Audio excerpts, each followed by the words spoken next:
Барлықтарыңызға қайырлы күн достар.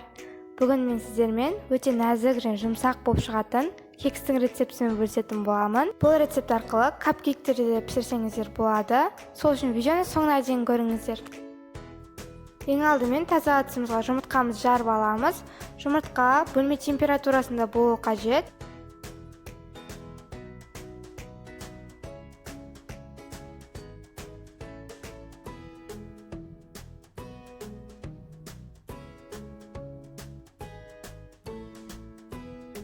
Жұмыртқаны жарып болғаннан соң, оның үстіне қантымызды саламыз.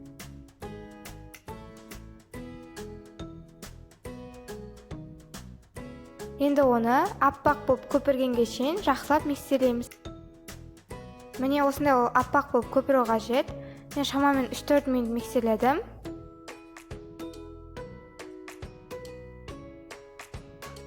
Енді оның үстіне сүтімізді құямыз. Сүттің температурасы маңызды емес. Салқын сүтті де пайдалансаңыздар болады. Және де ерітілген сары майымызды құйып, оны жақсылап миксермен араластырамыз.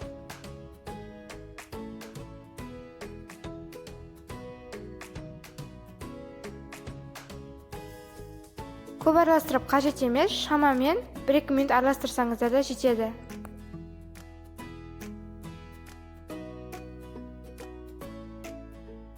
Араластырып болғаннан соң, оның үстіне ас содасын және електен өткізілген ұнды салып, оны жақсылап миксерлейміз.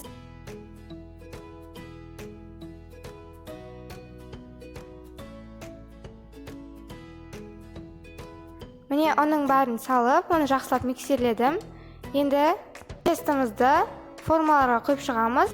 Мен формаларды алдын ала дайындап қойдым. Осылай видеода көрсетілгендей қылып құйып шығамыз. Қалауыңызша мейіз немесе вареная сгущенка пайдалансаңыздар болады.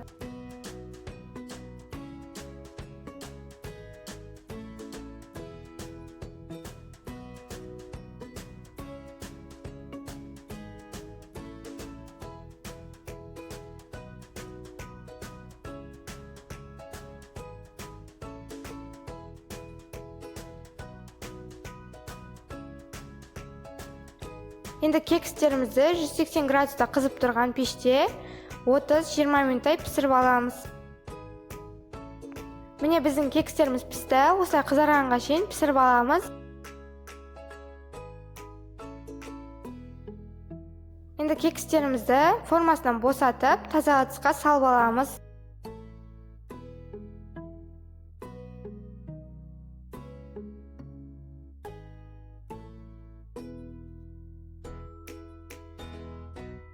Міне кекстеріміз дайын. Өте дәмді болып шығады және жұмсақ, міндетті түрде жасап, дәм татып көріңіздер. Видео ұнаса, каналға тіркеліп, лайк басып кетіңіздер. Ас болсын!